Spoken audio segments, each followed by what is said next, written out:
And so, yeah, I guess after all of that, then, as you were saying, you came back to the UK and you went to, what was it? I know it's London Met now. I don't know what it was Yeah, called it then. was the Polytechnic of North London. Polytechnic of North London. So, like, you've got into, from what I remember, you got into LSE, SOAS, Queen Mary, which are like some of the best unis in the world, let alone in the UK. What was it like now having to take that step back? So sort of, I'm sure your whole family was like completely gassed, like, oh my gosh, my son's got into this great university, this, that, and the other. You don't get the grades, you do the gap year, you come back and you go to London Met, which, as you said, was a polytechnic. Yeah. What was that like? Well, my parents didn't have an issue with it, thankfully, because I was the first to go to uni. Uni. So any uni, they were happy. He was just going to uni. Yeah. He was going to university. Yeah. But having said that, my original plan was to go to LSE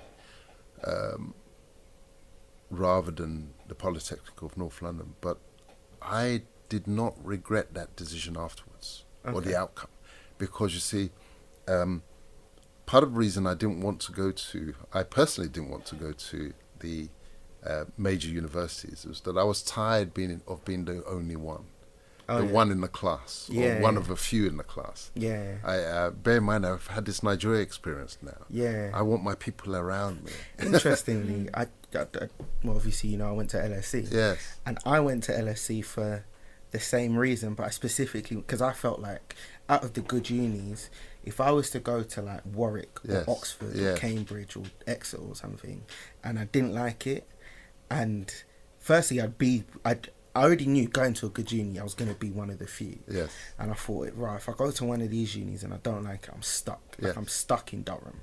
I can't just walk to my friend's place home, or catch a bus or whatever. Like, I'm stuck. Whereas I felt like, if I'm in London, I still have the experience. I can still go around. I can still see people. And I'm in London. Like, I'm in the heart of black culture in the UK.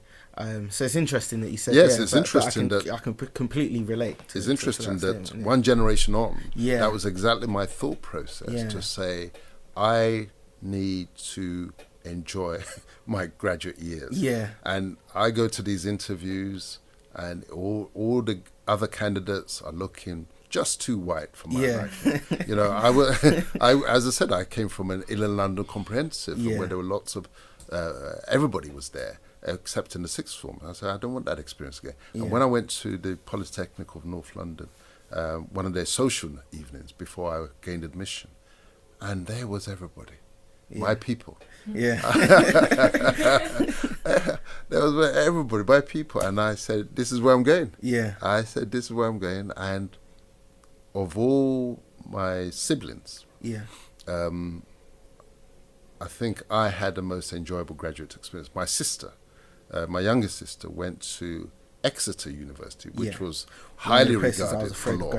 Highly regarded for law. Oh, did she study law as well? She studied law as well, but she didn't enjoy her law years like I did.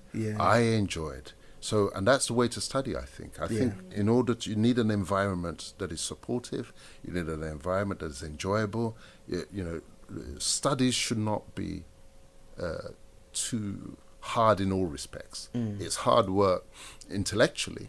It should be challenging, but it should be the best way to conquer that and to come to terms with that intellectual challenge is to have an environment that you're really enjoying yourself.